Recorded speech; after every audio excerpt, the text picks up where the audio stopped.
broadcast is now starting. Well, hello there, everybody. Thank you very much for joining us today for the next episode of the PixelMill Webinar Series and today's offering of Supercharge, your SharePoint framework web part with React. As always, my name is Michael Wells. I am the Partnerships and Community Manager here at PixelMill. For those of you who have joined us before, welcome back. For those of you who are joining us for the first time, welcome. Sit back, relax, you're going to have a fun time. A couple quick housekeeping things, the usual stuff. If you have any questions, there should be a questions tab. Please feel free to shoot those questions over at any time during the session. I'm going to be keeping an eye on those while Eric is presenting, so I'll try to interrupt as best I can to get those answered in a timely manner. If we don't get to those, there is a Q&A session at the end. We'll try to address all the questions we weren't able to get to during the session. I think that's all I need to say for this time around. Without further ado, let me introduce our speaker, our man of the hour, the man you all came to see, Mr. Eric Overfield. Take it away. All right. Thank you all for joining us as always. So for those of you who don't know me, I like JavaScript. I'm one of those guys. You know, the people say, oh, well, JavaScript's great, JavaScript is bad. Well, I find JavaScript to be really cool. It's a great language, but that sort of makes sense, I think, because I've always been, for my last 20-odd years of development, I've always been involved in the front-end development of websites. But as a developer, what I really wanted to do was to be able to manipulate things in the browser, and that's where JavaScript came in. It's not a perfect language, but it worked. Now, the reason why we're using JavaScript, though, is because we want to build up some business logic on top of a web page that will occur after the delivery of the content to the browser. But often then we're taking that business logic and we're then manipulating the DOM, the document object model, so that the page, in a sense, either re-renders or aspects of the page change to reflect the changes in the business logic. Okay, cool. So for years, we would build this JavaScript. We would go grab elements using something like jQuery or even old school vanilla.js, and then we would do our business logic and we would like build up these weird HTML conglomerations of string concatenation to make something work. And that was ugly.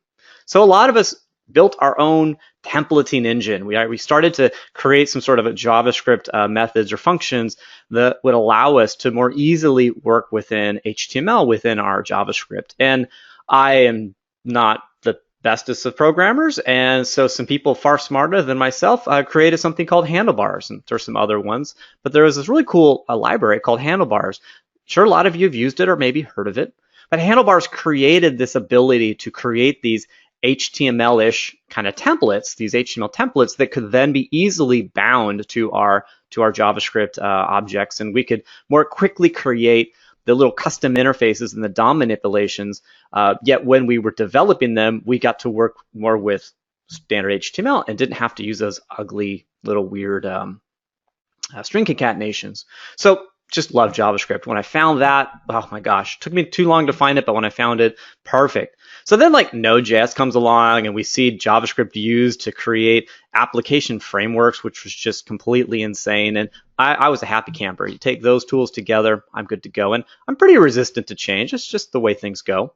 So Angular comes along and I look at Angular and it's like, I'm doing most of that stuff. Like I don't need something like the Angular framework because I've already got pieces that build up my controller and my model, and I've already got this great sort of view state. I've got these handlebar templates, so you know I'm going to sort of let Angular do its thing, and I'm going to do my thing.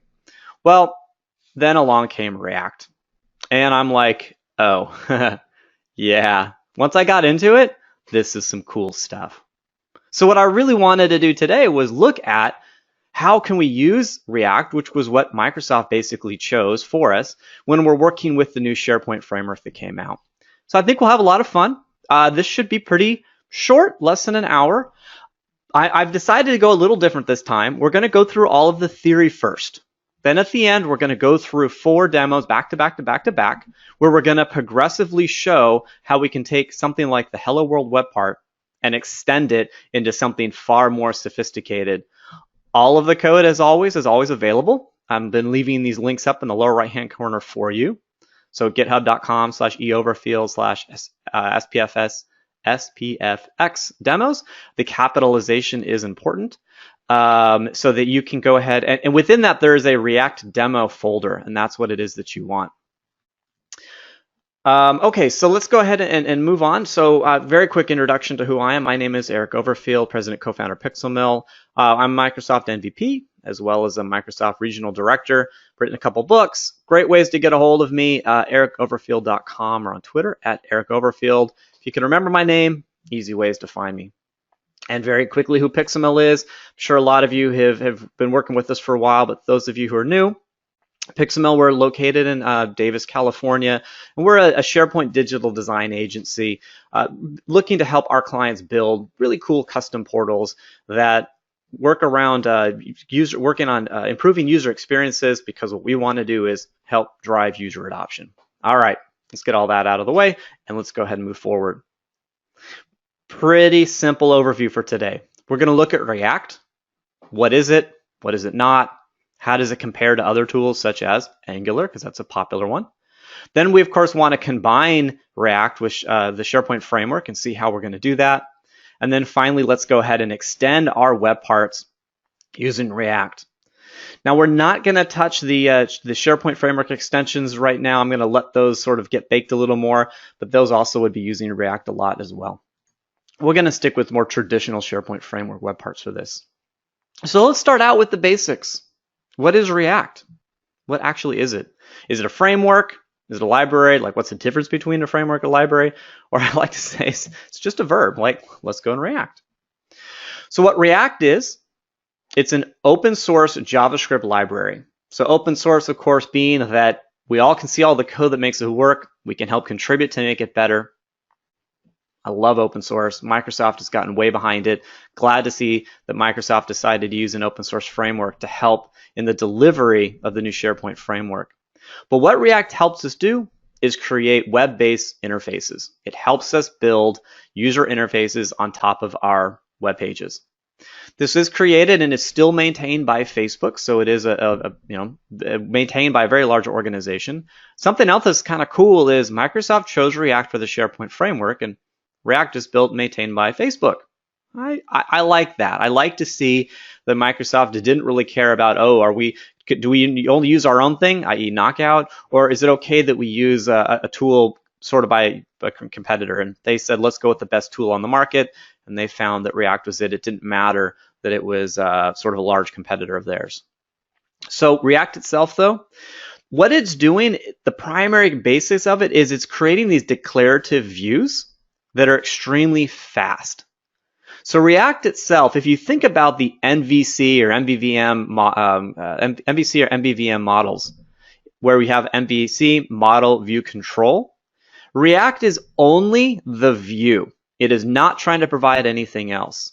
And because of that, React is a library. It's not a framework.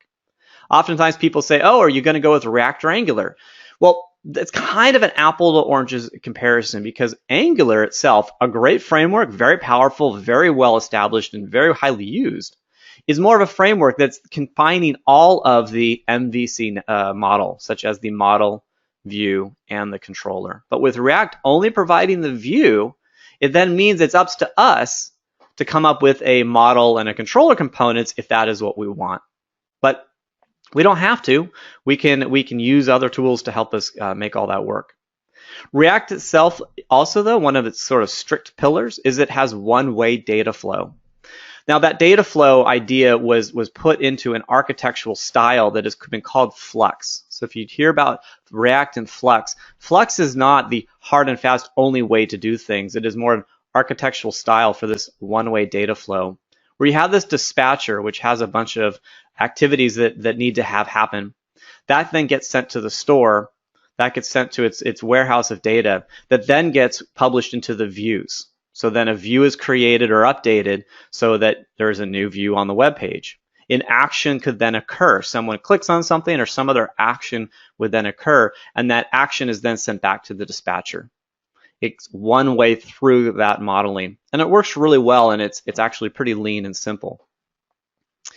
So then why is it that we would want to use React with SPFx? Well, the reason that I see that Microsoft decided to go with the React library instead of something like Angular was really because they didn't necessarily need all that Angular had to offer. Microsoft already needed to build sort of their own controller and their own modeling methodologies in order to work with SharePoint data.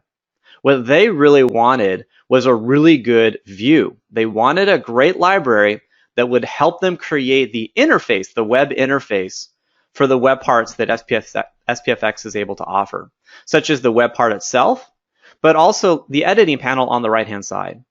They wanted something that also was very reactive, and by reactive I don't mean mobile friendly, but that is one piece, but more very quick. And that's where React comes in, because React is considered a very, very fast, very lean library. And the reason why it's so fast is because it uses something called the virtual DOM. Now, they didn't invent the virtual DOM, and I'm going to go into what the virtual DOM is in a little bit, but they really popularized this idea of creating a virtual DOM. Using this virtual DOM, which again, we'll go into a little bit of detail later, React is able to update the view, our views that we create, and only update that which might have changed. So let's take a quick example of that. Let's say that we have a web part that goes to a SharePoint list, and it is going to provide a list of, say, 100 items that come out of the SharePoint list. Now, our web part wants to allow the ability for you to select one of those items, those list items, and edit it and change it.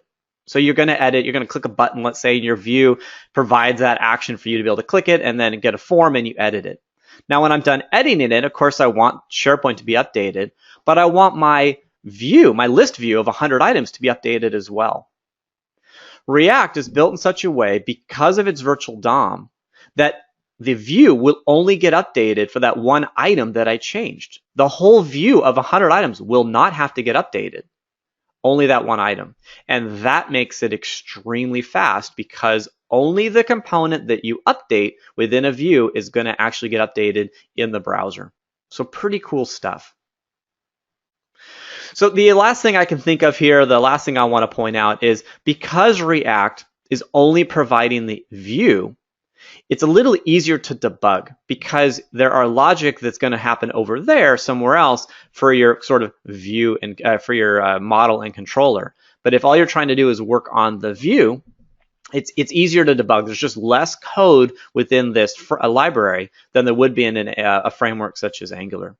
I also have found React, it's a little simpler to learn, because again, it's only providing the view. Now, React is more complex than something like handlebars. So I will admit as well that one of the things that kept me from React for a little while was I knew handlebars. It worked. It created views. It was reasonably fast. I liked it. But React is so much quicker and is much more sophisticated in the way that we create our views that, yeah, I'm a huge convert. And I really hope that you are as well once we get done with this and once you've had the opportunity to play with it. So the primary building blocks, there's only a few, but we got to go over them. I told you we'd talk about the virtual DOM. And the reason why I'm starting here is because this is one of the big core changes that really made things work. To the core of React is this virtual DOM, which was also called the React DOM. And what that is, what the virtual DOM is, it's an abstraction of the true DOM, or document object model, which is kind of funny because the DOM itself is also an abstraction.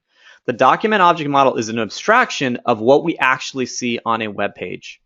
The virtual DOM is an abstraction of that abstraction. Okay, why do we need this? Why do we need an abstraction of an abstraction? The real DOM itself, by the nature of the browser, is tied to rendering. If you update the real DOM, the web page will get updated. And that is a slow operation that we cannot control. The browser does all of that for us. The React DOM is basically, it's a large JSON object that describes everything on your page, but it is extremely quick because everything is in memory. So what happens is when your web page loads, React quickly gets involved, and it has another little library in and of itself called the React DOM. These two pieces have been split, by the way. They're split a little while ago by React. There's now React and there's React DOM. That's why if you ever look to add React to a page or a system or an interface you create, you have to actually add them both, and people get confused. Why do you need them both? Well, they went ahead and they split those apart because it made sense. React DOM is its own separate piece. So when the page loads, React gets involved, it spins up its React DOM, and it basically loops through your DOM quickly, and it creates a new virtual DOM that it stores off onto the side. So what happens is, let's say that something were to happen, an event was going to change. The virtual DOM is going to get updated. That's going to look different than your actual DOM. Using a diff all built within the React framework library for us, then React is smart enough to know what changed, and it only goes to that specific spot in the actual DOM and updates only that when it is in fact ready to change. And all of those pieces make React so much quicker. So that was like the first main pillar of React, which is this use of a virtual DOM, and it's important to know it's there. Fortunately for us, we really never interact with it, so that is some cool stuff. Not really. We don't really have to do it. We work with React, and it handles most of this virtual DOM for us. Past that, we now need to start building everything, right? We need to start building our views, and the base building block is the React element. So a React element, it's stateless, meaning it doesn't store any state. It is just an object which is going to describe what it was that we want displayed in the browser for that specific element. Pretty simple. When we create a React element, we need to provide some sort of type for that element, which then gets tied into a rendering function. So we create an element, we have to provide it basically a type, and then we provide a rendering function for that element that says, hey, here's how you're eventually going to get rendered. Now, like handlebars and any other framework, you want to be able to send in parameters and properties into your elements. You don't want it to be 100% static. You want to be able to include things like, oh, hey, the data for my list. So you are able to send in a props variable, a props variable, so that you can pass in properties. And then your React element can use those properties to actually render the HTML that we need. So what we're seeing here in this little demo, and we're going to actually use this in the code sample you see, we're going to use this in the demo. We are creating an element, React element. We're going to send it this type weather, which we're going to describe next. And with that weather React element, we're going to send along some properties. We're sending along 3 properties. And in this case, kind of funny enough, we're sending along the HTTP client from the SPFx WebPart. We're going to send along a property itself from the WebPart, that being the description. And then we're even going to send along a third little variable that you'll see how we create this later. But we're sending in properties to a React element, which again is in and of itself a stateless element. But of course, we want state. We want to be able to create something that has state, that stores how it is and how it might change. So then again, it also can get updated more quickly and easily. And that's where the React component comes in. So we have virtual DOM, React element, React component. And that's almost it. Kind of funny enough. There's some more to it, but that's a lot of the major stuff. So the React component is extremely similar to the React element, except again, it stores state. We use a function, a method called setState that allows us to update the state of the components that we create. And then upon update, so when we set the state, when the state is updated, React is smart enough to go and it updates the virtual DOM basically for us, and it will then re-render just what was changed. And again, this is that speed element that I really want to keep hammering back. The 2 big things for me on why we went with React: speed, and because it only provides the view. Those are sort of like my big reasons why I think Microsoft went with something like React. So very similar to the React element, the React component, it accepts properties as well, but it also contains state.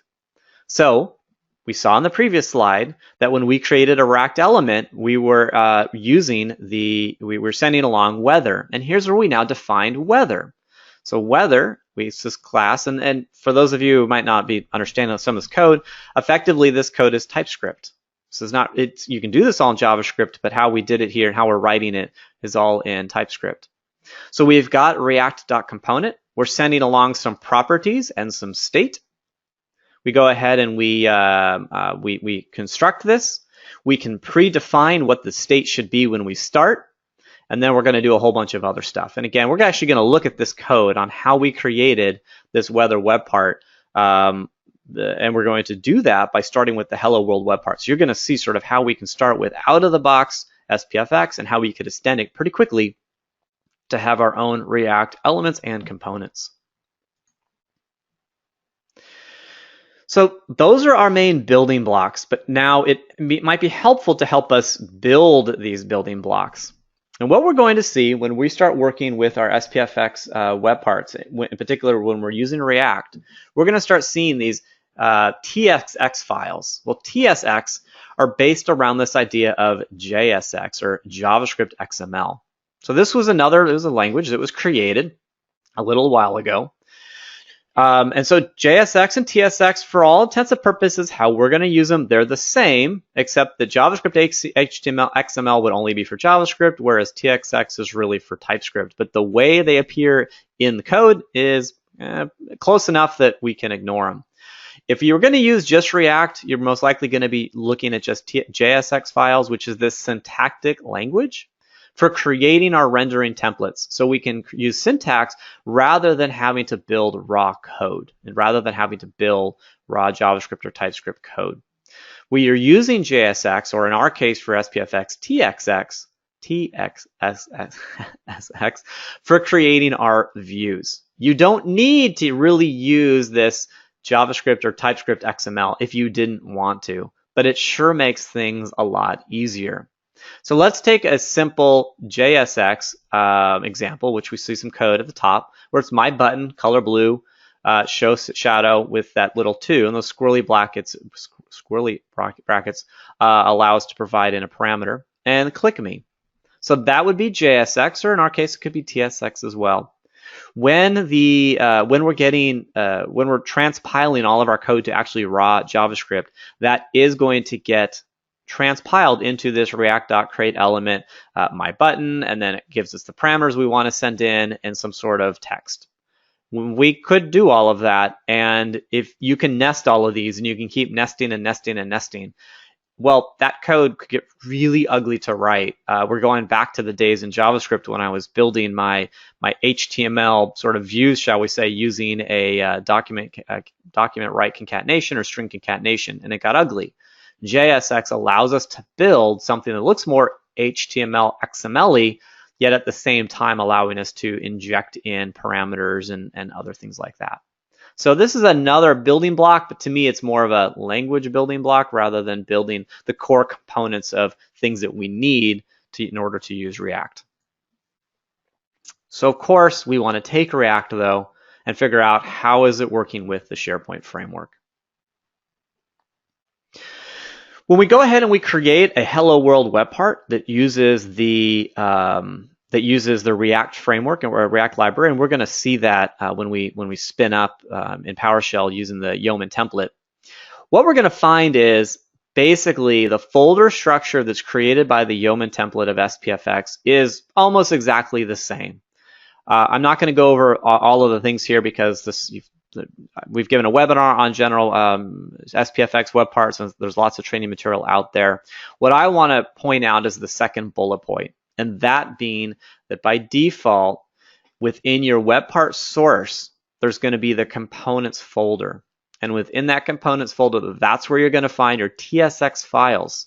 So we're not going to be using TS files really as much with our React web parts. Instead, we're going to be using primarily these React components found within the components folder. So that's really it. Everything else is effectively the same. All the other folders stay the same. It's just a matter that the components are there. If you wanted to, you actually could create a SharePoint framework web part with no framework, and you could add in React yourself. You totally can do that. In fact, people have done things similar. If you wanted to use the Angular I said React framework, I meant React library.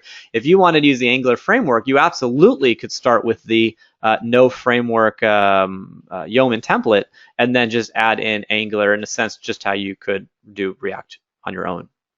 I wouldn't. If you're going to use React, I would let the Yeoman template do most of the magic for you. It works pretty well and it's pretty simple.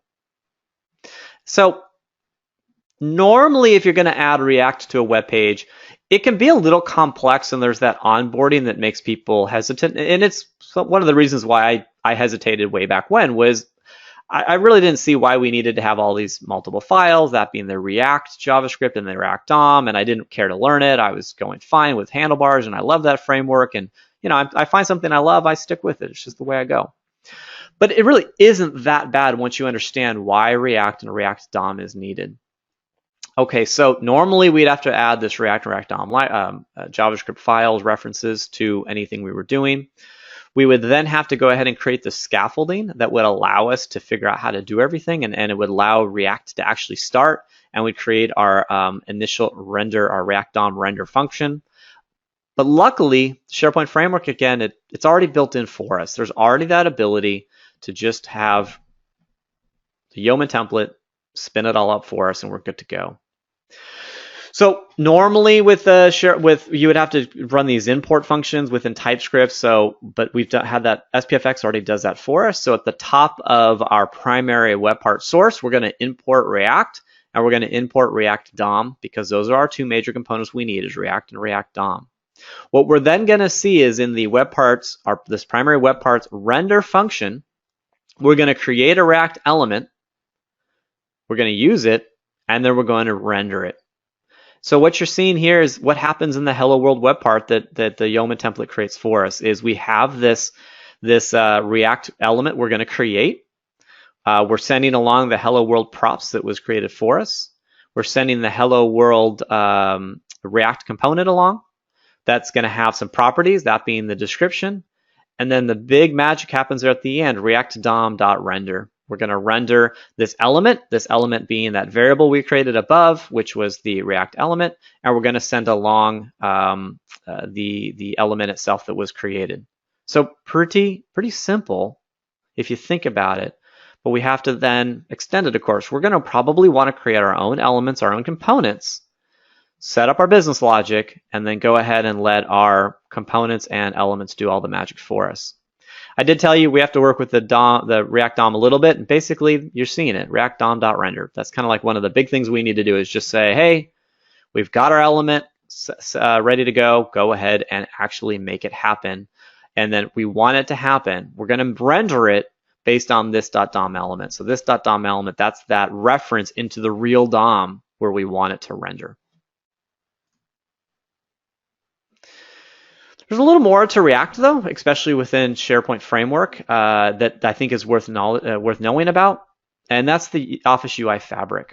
Now, we did a webinar a couple of months ago on this, so if you want to learn a lot more about UI Fabric, that would be a great place to start. But for those of you who are joining us now or joining us in a future recording, so what the UI Fabric allows us to do, and SPFx is built around this, so that's why I think it's important to know, is we have another open source framework that is helping us to build the front-end experiences on top of 365, but provides the Office 365 look and feel for us out of the box. So I'm bringing that up now because the SPFx and React are really so tightly coupled with the Office UI Fabric, and we're going to end up likely using a lot of UI Fabric's components in order to provide a really good looking web part that has things like buttons or people controls or people pickers or all that kind of fun stuff. It just makes things a lot easier. The primary pillars of the UI Fabric, they provide a core set of styles or CSS for design. There's a JavaScript component for interactions, but we're not going to really need to use that because UI Fabric already includes a React piece that provides us those UI integrations with the interactions that are provided. So if we wanted to create a people picker, or if we wanted to create a people card, let's say, or a panel, or a dialogue, that's already built for us in a React-friendly format. And with SharePoint Framework already tying into UI Fabric, it makes it very easy for us to build good-looking interfaces using React as our primary library for creating those views. If you were using AngularJS, there is an open source project that combines Angular and UI Fabric, but we're going to ignore that for this because really, again, we're focusing on React. The reasons why we're looking to use Fabric, as I kind of talked about, is because it would create a consistent interface across your customizations, your web parts, and the Office 365 look and feel. So it looks like your code is designed to be there. Your interface is designed to be there. It might have been something that Microsoft created for your organization. already tightly coupled into SharePoint. So pretty cool stuff. Since the SharePoint framework already has UI Fabric built in, there's no real penalty for using it. It's already there. It's already being downloaded. You might as well just use the tools and not make people have to download more stuff. And then really for the devs on the line and for the devs on your team, it's about making it easier to create those interfaces. Developers are good at developing. Let them develop, or let yourself develop the business logic you need. Build those views, but don't have to worry about the styling of it. If you want to use the color palette that fits within out-of-the-box SharePoint, you don't have to think about what that color palette should be. You're good to go. You don't have to worry about typography and the fonts that you're going to use. Let's say you want to use specific icons that are built around Office 365. All of that's already in Fabric. But again, let's say you want to create a panel on the right or on the left, or really, let's just say the right, that has different sizes, but you want it to look and feel exactly how the SharePoint framework works, and it looks exactly like how Office 365 is using it. It's already there. You don't have to worry about spending maybe only a couple extra hours to build it, but still, I'll take that 4 hours back so that all I can say is panel, open, and it's there. Good stuff. So it's all about speeding up your development. So that's really the main core of our theory. React is a library that helps us create views so that we can create a really good looking interface on top of the new framework, the new SharePoint framework, the new development model that Microsoft has created for us for creating our custom controls, custom code on top of SharePoint. React itself has 3 major pillars that I think are important. The React DOM, which we don't need to work with much, but it's worth knowing that it's there so that when you see it, you know why it's there. Then there's elements, React elements, and React components. Elements being stateless views, basically rendered HTML. Components being very similar to elements, but they store state. They remember state. They remember what was in them just prior. Not unnecessarily a reload of the page, but if you think of more of an SPA, a single page application, what was previously loaded before the view needs to get updated. That's the main core. When you're building your interface, your front-end design, your actual front-end look on top of your React components, your React elements, in particular your views, we're looking to use the Office UI Fabric to help us create an interface that actually looks similar to SharePoint framework. So with that in mind, let's go ahead and let's see the magic. We've got 4 demos lined up. We're going to do a hello world and make it a little different. We're going to use some demos that came out of the PnP SharePoint framework demos. And the code that I provided, if you look at the GitHub project, which again is github.com/eoverfield. If you go there and you look at my repos, you're going to find an SPFx demos folder. And within that, you're going to find the React demos. All of my references, all of my code, and I've documented the code, can all be found there so that you can really play with this stuff. So we're going to look at 2 more web parts that I tweaked to make it look a little better and work a little better.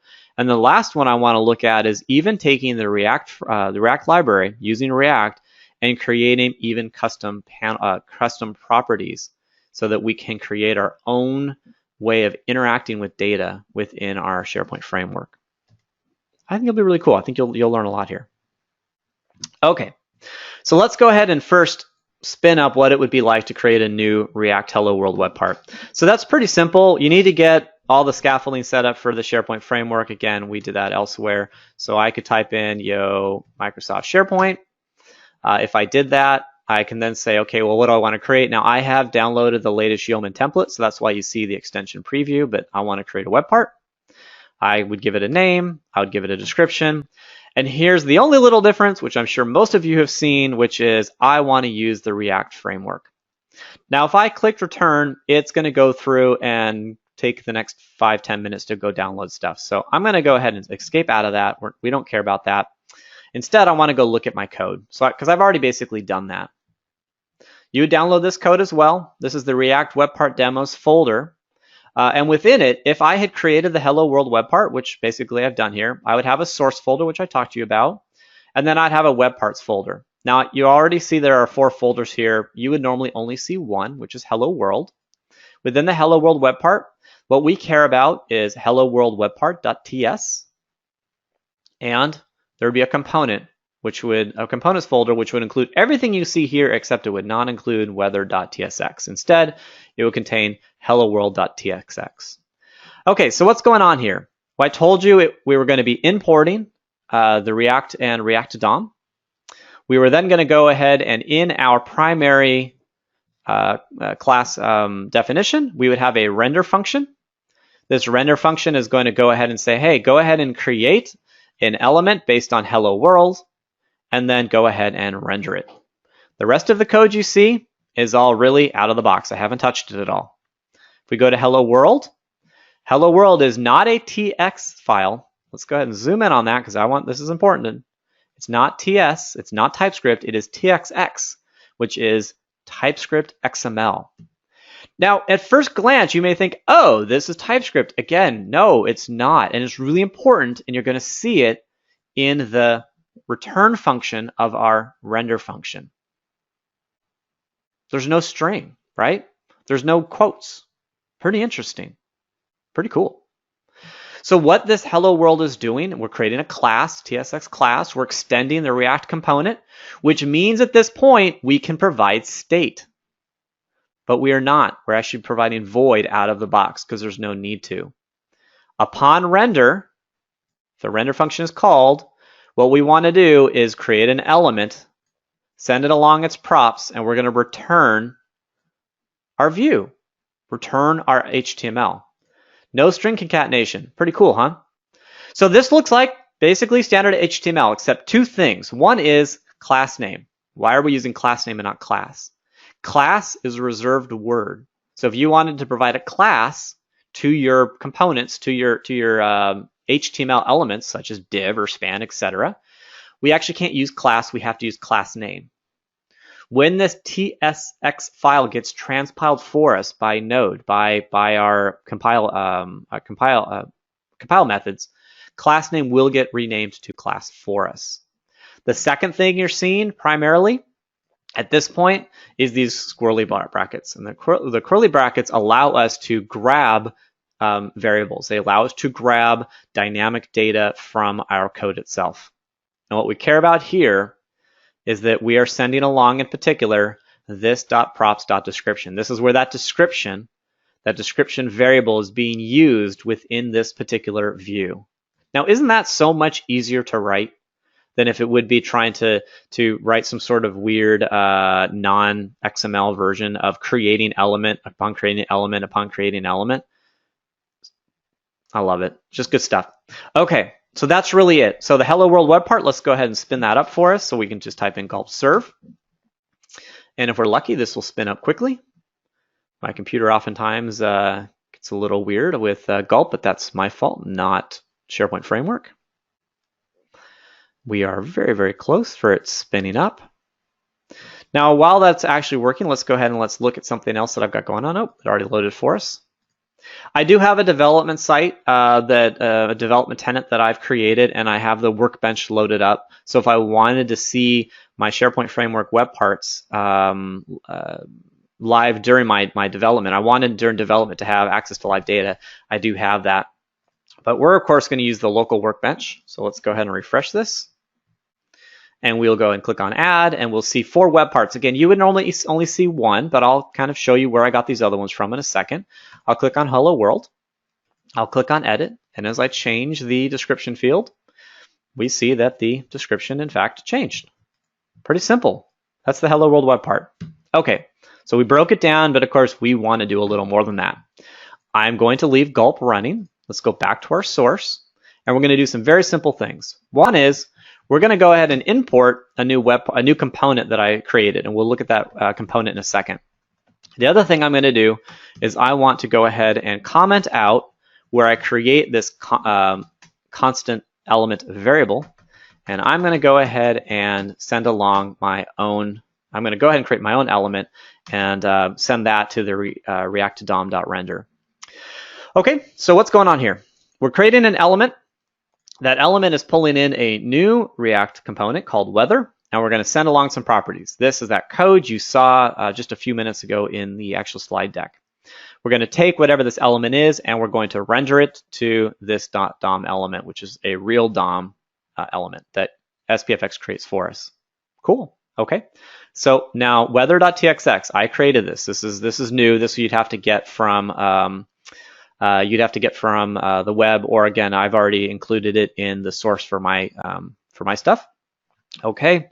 What's really cool here is, again, we have a render function, and we are returning a different DOM structure, a different DOM element, which is pretty simple stuff. Not too much going on here.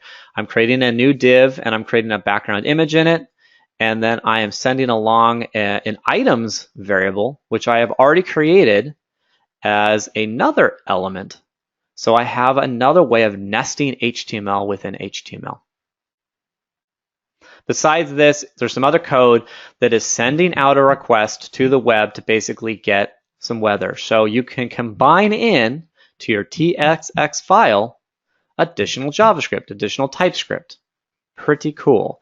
So you have the ability to have the XML directly in line, but then you can also call standard JavaScript functions, create JavaScript, TypeScript methods really, and JavaScript functions to be able to do some more cool stuff. So I didn't edit TSX. I didn't edit weather. All I did was updated the Hello World web parts so that I'm now referencing weather, and I am going ahead and creating a new React element based on my weather.txx file. That's it. Okay, let's see what changed. So gulp is, of course, doing its job. It is refreshing everything. This already got refreshed, but let me go ahead and refresh that again for you. I will go to Hello World, and things changed a little bit. Interesting. Now, if I go ahead and edit this, and remember, I didn't change any properties or anything. All I did was I'm using all the stuff Hello World did. I just created one little file and a few little changes in my primary web part. I'm repurposing the description property already created, and I'm going to send the description property along to a weather API that was found. It's just a public API to be able to try to get the weather for where I am. And I'm in Davis, California. So that's my zip code. If I click apply, I can see that as of now, it's 75.2 degrees. So those of you in Phoenix right now are probably screaming saying that's not fair. Yes, it's about 75. Now, in fairness, it's going to get 100 today, so don't think this is totally cool, but it is what it is. So that's it. That's like I think a really good intro to how to take the out of the box Hello World React web part and just make some simple changes. Let's keep going forward. Okay. Now, I showed you in my code, let's close all this out, that within the web parts folder, I actually have multiple web parts. I have multiple folders here, and people are always confused, like, well, wait, how'd you do that? Really, really, really simple. And this is one of the things I so much love about SharePoint Framework, is it is extremely easy to bundle multiple web parts. In fact, you can now bundle web parts and extensions into the same project, into the same package that gets deployed into SharePoint. How do you do that? You go back to the folder where you installed your initial SharePoint Framework web part. And if you go back and just type in Yo Microsoft SharePoint, I want a web part. I'm going to call it Hello World New. Description's fine.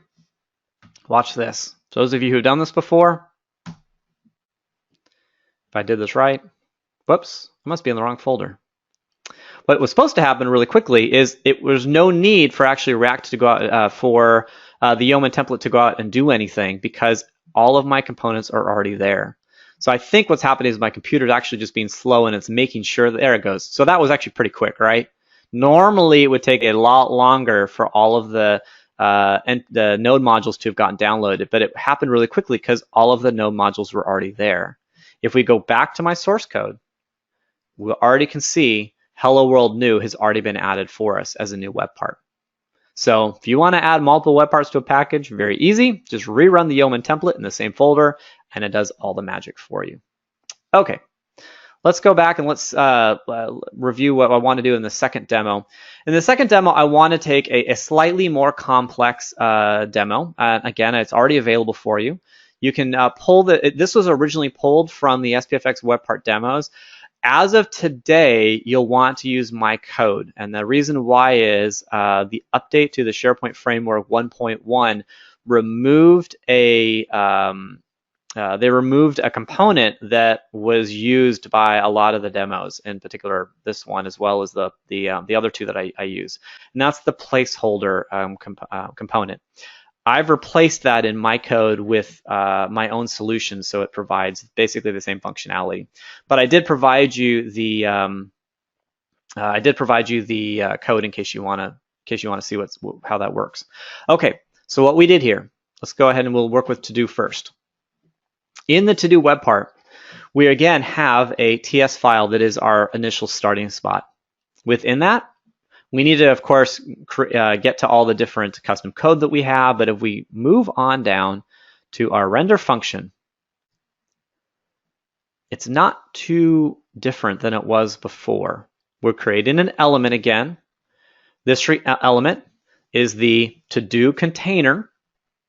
Just like it was weather last time, this is now the to-do container component, and we're sending along some properties. We're then going to go ahead and render it, but when we render it, we're going to store that rendered object, that rendered, I've just blanked on the word I wanted to say, a pointer basically to the render so that we can use it later if we so chose. Now, there are some other properties we needed to create, and I updated some other things and whatnot.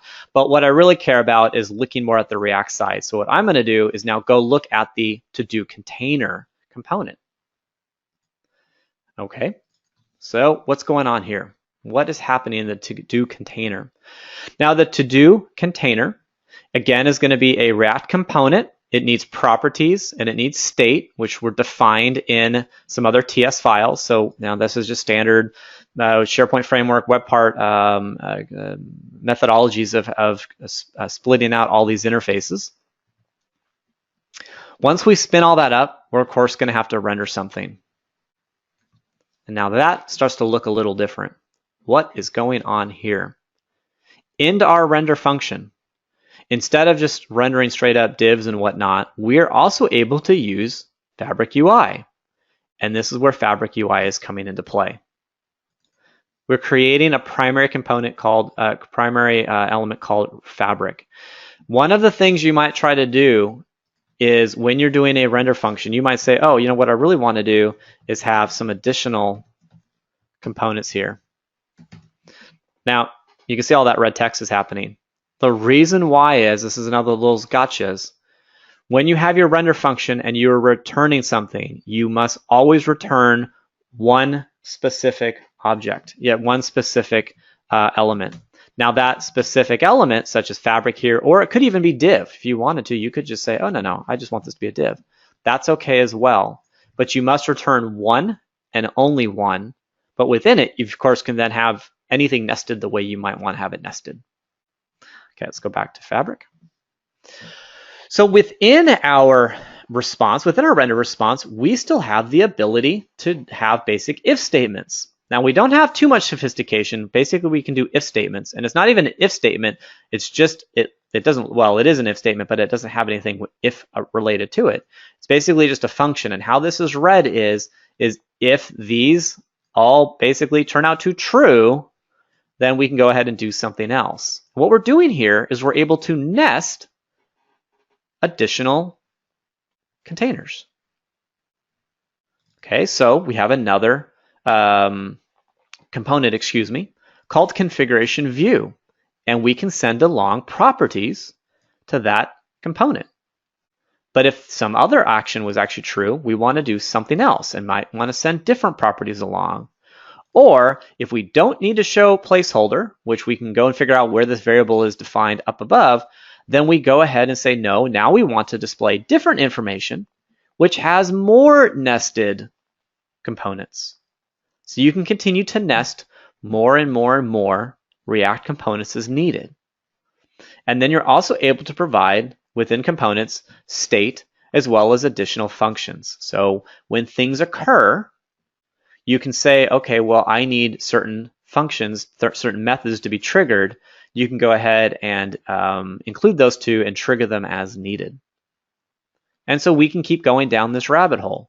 We can go to the configuration view component, and we can look at that and see what is going on here.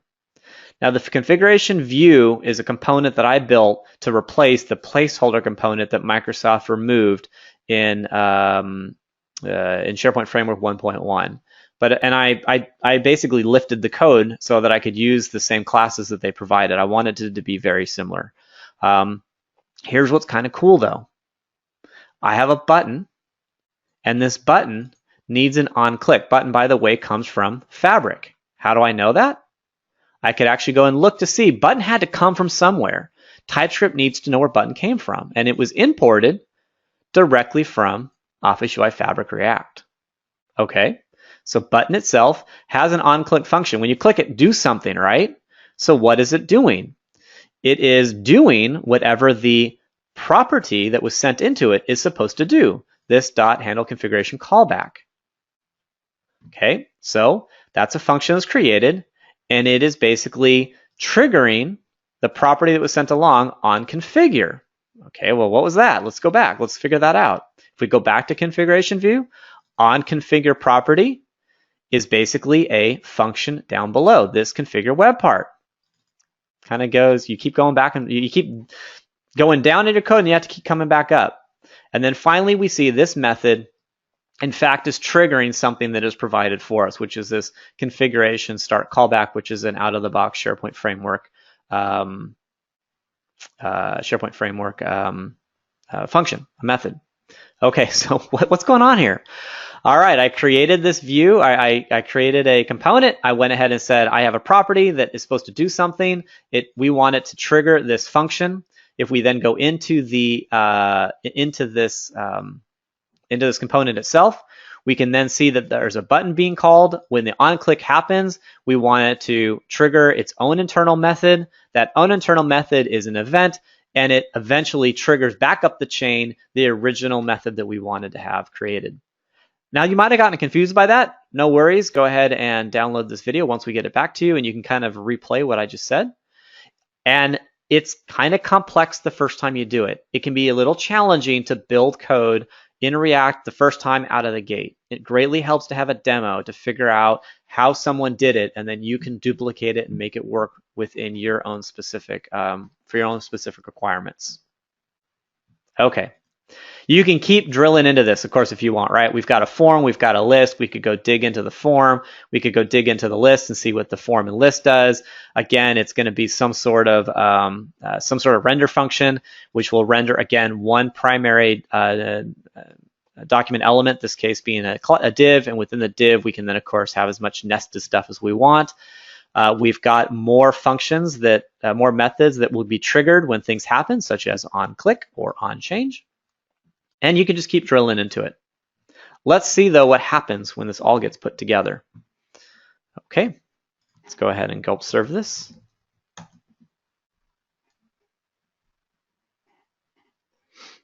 Okay, and this is going to be slowly loading up here, and it will load quickly. I want to now load this, though, within a live site as well. And we'll see it quickly in the workbench, and then we'll go into the whoops, there it goes. And we're going to run it on a live site as well. So I'll reload that in a second. It is going to need some sort of list. And the way this is going to work, it's going to work off of some sort of task list because it's to do. So you can see I've already got two task lists here, task list and task list 2. I've already loaded up task list. We're going to go ahead and select this. We're going to see 4 items, 2 of which have not been completed yet. Okay, so in the workbench, let me go ahead and refresh that. Within the workbench, we can see we have even that hello world new. We have to do. So this is that configuration pane that I created. But if I click on configure, we now know what happened. When I clicked configure, that's a Fabric UI button. And it eventually sent back up the chain of all of the components, the React components, that I actually wanted to run an out-of-the-box SharePoint Framework method, which says open up the open up the panel, open up the configuration panel. So if I select a list, I can now see that things work. And if you want to see how all of this works, why all this worked the way it did, you can drill into all of the different React components to figure out how that happened. And then you can also see how it's working with mock data as well as SharePoint data, but that's a different session. All right, let's go ahead and reload this in SharePoint in a developer SharePoint. Oops, so I hadn't logged in a little while. We'll relog in. Excellent. Okay, let's assume this works real well. We should see to do. We do. We get configure. By default, it will go and look for any type of list that is of the proper type. So we can see task lists. So we can see there are 4 tasks here. If I go ahead and I click on the graduate to TypeScript guru, because that's what we're doing right now. Well, not quite TypeScript. Maybe that's next month. If I now go back to this task list view, we will see that graduate to TypeScript guru has already occurred. I think that's pretty cool and sophisticated. So what's happening here is there's another React component, I just didn't really look into that one, that goes ahead and renders out all of the response that came from SharePoint. And then it has an on-click event. When a button gets clicked, it goes and checks what element got clicked. It then sends off to SharePoint and says, hey, in this list on this item, go ahead and mark it as complete. And it marks it as complete. And if I click it again, it's doing the opposite. It's saying, oh, well, I don't need to do that. I want to uncomplete it. So if I uncomplete it, you can see it's now uncompleted. Pretty cool, I think. All right, let's keep going. Let's do something a little more sophisticated. What I want to do on this next demo is I want to look at something that's really more of a multi-page demo. So what I mean by that is in this demo, it was all one page. We were just doing a linear flow from so you select a web part, you select a list. Once you select the list, you then get one screen. Yes, I can interact with it, but it's still just one simple screen. What if you wanted to have multiple pages that could load where you did one thing and then after that you do another action and a whole different page would appear? So we're going to use a poll web part that was created and again, very similarly updated by me to do something a little more sophisticated. All right, so let's go look at the poll and let's go look at what's going on here. So let's go ahead and pull webpart TS. Very similar as we saw before. We have a render function. Within that render function, we are creating an element. That element is the main component. We'll go figure out what main is, and then we're going to render it. All right, let's go look at main. Let's go figure out what is going on here. So within the components folder, we're going to go into main. We'll go into main.tsx, and we'll see what's happening here. Okay. Within main, wow, that is a simple component, isn't it? If we need configuration, which is a variable that it's a property that we're sending in from our calling function, from our calling method, which is the root of the web part. If we need configuration, we're going to run a configure. We're going to show a configure component. Otherwise, we're going to show a poll component. I'll leave configure to yourself because you can download the code. It's very similar to what we saw. What I care about is poll. I think that's going to be the interesting one. So let's go into poll. Now what is going on here? Okay, we have another render function for this React component. Again, within it, remember, we always have to have one root div. And now here we get our multi-page view, all within one component. How? Simple logic. If we want to show results, if we don't want to show results, excuse me, go ahead and show something. If we do want to show results, go ahead and show a different window. And it really is that simple. Now remember, because this is a component and it is able to review state, it's watching for things to occur, so this can get re-rendered if something happens. So this render function here can get called multiple times as needed. React will update only what's needed, as needed, so that I can either show this div, or a third, or a fourth, or even this results. Results must come from somewhere, right? How do I figure where that comes from? Well, if I look at it, I'll see that results is another component coming from results, which you can see I do have results. Results can also have its own multi-page pieces to it, where everything is just nested again and again, and using simple logic, you can decide what should be displayed when. Simple. It's not that hard. Cool. Let's go look at it. Let's go ahead and delete this. This is on the local workbench. We're going to go ahead and add a poll web part. I need to configure the poll. I need to provide this one just a little different. This time I decided to create it where the list name is manually entered. So I can say I have an initial view because nothing's happened yet. I can now vote. I can say, which framework do I like the best? And you can see that I can keep getting multiple pages again and again and again. I'm also loading in another library, another TypeScript library, JavaScript library called chart.js in order to make this chart look really cool. And all the work was basically done for me. Now what's really cool is let's see this on SharePoint. Okay, so I can go ahead and add a web part. I'm going to add the poll web part, which should be right here. I'm going to configure it. Okay, which framework is best? I think it's poll. So this is the one issue with manual, but I did it on purpose. Poll list and apply. So we can see there's already some data there, which makes sense. So because I've already loaded up, we can see there's already 6 items here. I'll load that quickly. So I can say, well, I want to vote now. Which framework is best? Well, I like React, so I'm going to vote. And you can now see that React is now up to 5. Okay, 5. Let's vote more. I really like React. React is now up to 6. Okay, let's go look at the poll web part. Look at React. It was at 4, right? And it's now at 6. It's got the number we're expecting. So why would you go download this demo? This demo is pretty cool. It's showing you how you can use multiple pages within React. You can interact with SharePoint data. What more do you want? You can do anything you want now, right? Okay. Last but not least, I really want to be able to create some sort of custom, a custom property. I want to create something on the right-hand side that if by adding just a simple property, it can go in and go grab all the list data for me, let's say, all the lists that are in my site. And when I select a list, I'd like to create another property which knows how to go grab all of the site columns within that list. And I want to use React to do it. That's sort of like the key thing here, of course, is React. All of this code, again, as always, is available to you already. Okay, so let's go ahead and let's look at that. The last component I'm going to look at today is the custom property web part. Within the custom property web part, if we go ahead and we load this up, you should start seeing some similarities here. If I scroll all the way to the top, we can see our render function. Our render function is bringing in a custom property type component. We're sending along some properties for it, and we are going to render it. Now, if we scroll on down, we should be able to see there are some new properties that we need, and that's going to be this property pane async dropdown. Now let's go ahead and figure out where that's coming from, because that looks different.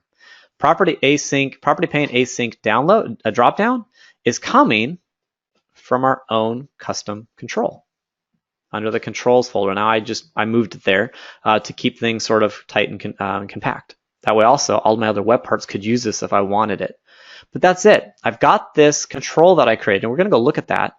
But basically, instead of referencing an out-of-the-box SharePoint framework property pane type, I am just referencing my own control. Huh. Okay. Cool, huh? So components, the components are what we're used to. I've got a config and configuration view, really simple stuff, just showing you'll see it in a second, very basic. They're very simple controls, React components. Let's go look at the control itself though.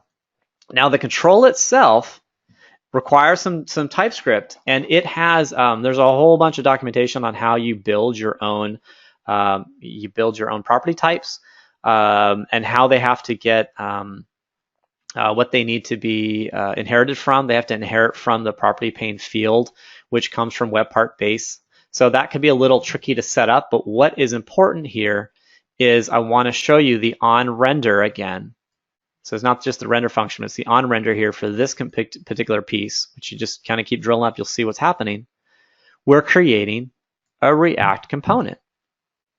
Anytime you want to render HTML within the SharePoint Framework web part, you can just have it render you can create a React element, and then you can use react.dom.render, render your React element wherever you would have put that HTML in the first place. So pretty simple. I just love this stuff. Okay, so the component itself would go in and help figure out what it needs to do. There's TSX, which is saying, here's my async TSX file, which again, we go down to the render function. The render function is creating, remember, it has to have one element. The render function for the JSX element, your actual rendering of your component, has to render a primary document object. And then once it does, you can then do a bunch more stuff. Here, I'm using a Fabric UI dropdown. I'm sending along the properties that it needs. What should now happen is, using React, I'm going to render a dropdown. I'm going to send in the data as needed because that's how the dropdown actually works. And then upon change, I'm able to say, oh, hey, on change, I want to run another method that I created, something that I sent along in the properties for this particular React component. In practice, how does that look? Let's go ahead and add the custom property. I can configure. And at this point, you can see it says, okay, well, provide a list and share documents. Now, this is local host, remember. So this is the local workbench. I'm using mock data. Share documents. Once share documents gets loaded, I can then say, oh, okay, well, within that, let's go ahead and grab a specific item from that list. I mean, that's really simple. I'm not doing much more than that because I just wanted to show you how you could create your own property types that was using React to provide this rendering experience. Let's actually go look at that live, though. I think it's a little more fun when you see it live. If I go ahead and I add in a custom property type. Whoops, let's go ahead and let's close that. Let's delete that. Let's start over. Let's try that again. Custom property type. I'm going to go ahead and configure it. So now you can see all of the lists in my SharePoint site. And I know that there's a few of these that are a little odd. Yeah, that was not one of them. Let's try this one. I forgot where I have elements. I had elements in specific ones, and I needed to get to that. There we go. So when I selected a list, what actually happened was React went out, did its magic, ran the methods that I created to then grab that list and go grab all the items within that list. So if I then pick a list item, I go ahead and I can grab it. So I used my own custom property type in order to create the ability to just say, I would like to create I would like my webpart to have a property, and that property was to go grab all my lists. And then I can select them and do whatever else I want with it. I think pretty cool. All right. Fun demos, huh? So those are those 4 demos I went through. So let's, in our last few minutes here, let's review this out.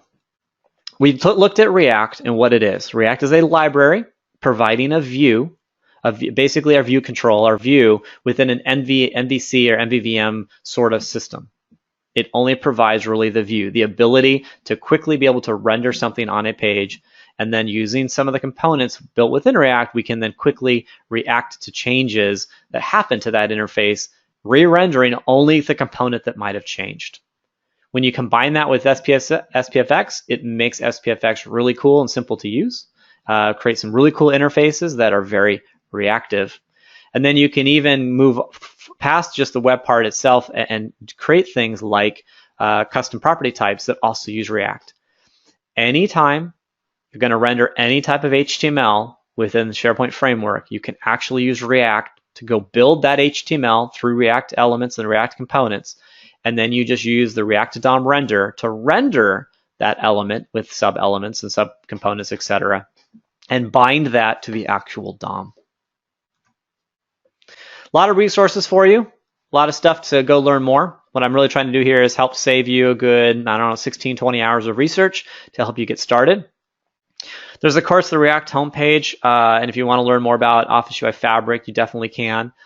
If you want more demos, the best examples I can give you is the SPFx Fantastic 40, kind of reminiscent of the Fab 40. Microsoft guy created 40 React-based web parts for SPFx that you can use today. So just amazing stuff. Is that not enough? No problem. You can download my demos as well as if you wanted to see at GitHub, as well as if you wanted to see where I got these from, and gosh, another 100 more or so over at github.com/SharePoint/SP-devfx webparts, and you'll find a whole bunch of samples there, including how to create the custom property campaign controls, which I think is pretty sophisticated on how to update and how to create some really cool web parts. So I appreciate y'all joining us.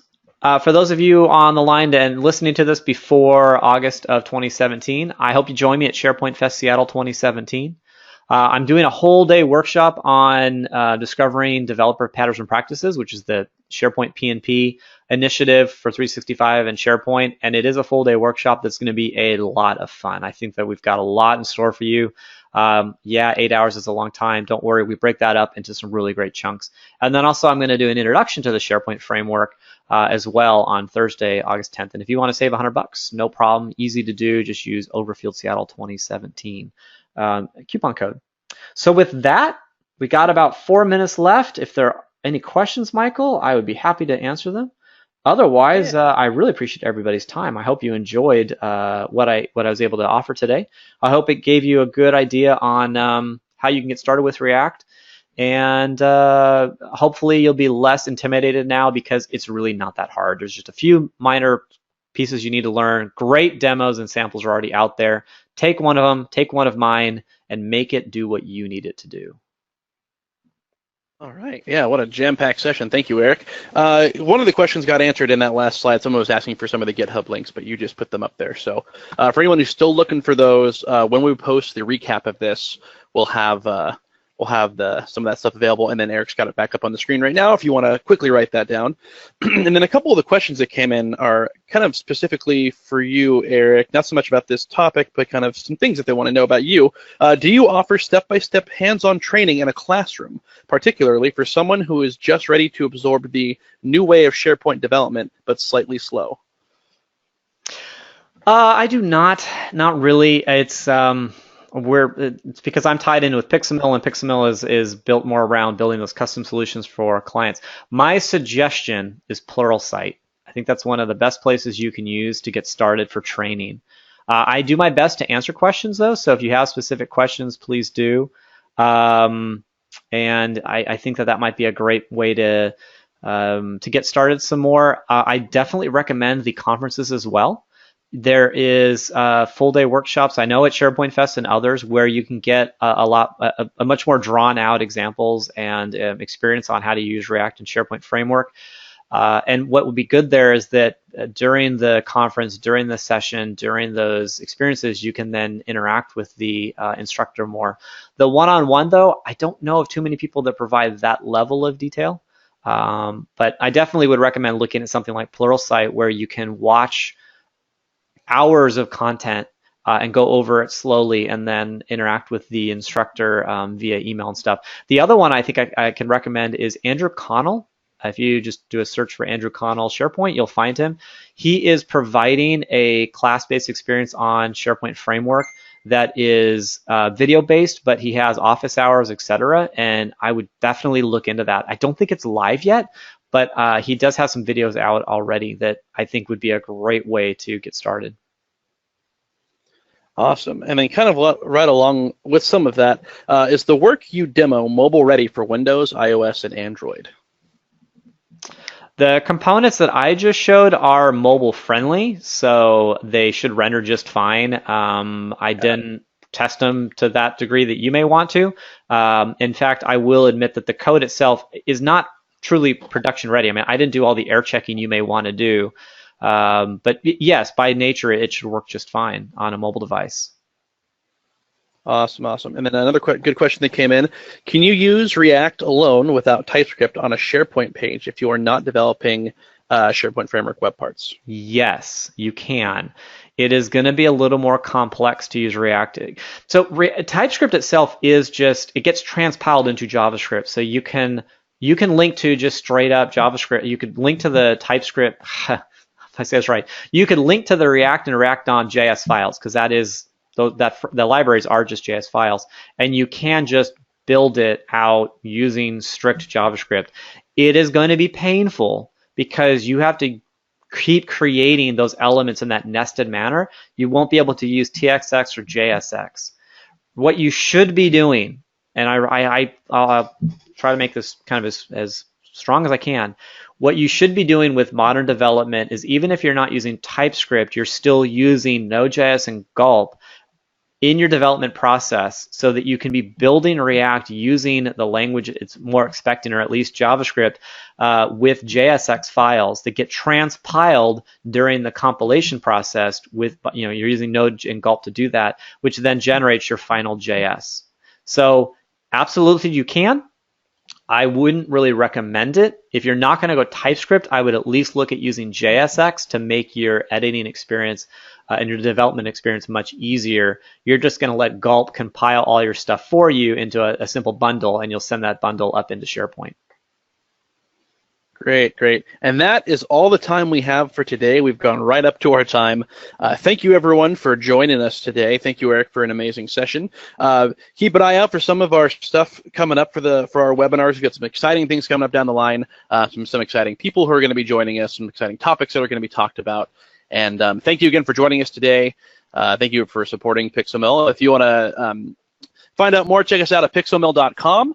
Hit us up on Twitter at PixelMillTeam, or hit Eric up at Eric Overfield, or ericoverfield.com to follow in the life and times of Eric Overfield. And that's it for me. Eric, do you have any final thoughts before we let everybody go? I appreciate everyone's time as always. Good luck with your React components. I really think you're going to do some good stuff. Again, start with demos. Start with mine. Start with P&P's stuff. Start with the Fantastic 40. You'll find the solutions out there, and good luck, everybody. It'll be a lot of fun. All righty. Everyone have a great afternoon, and we'll catch you around next time. Thank you all. Bye.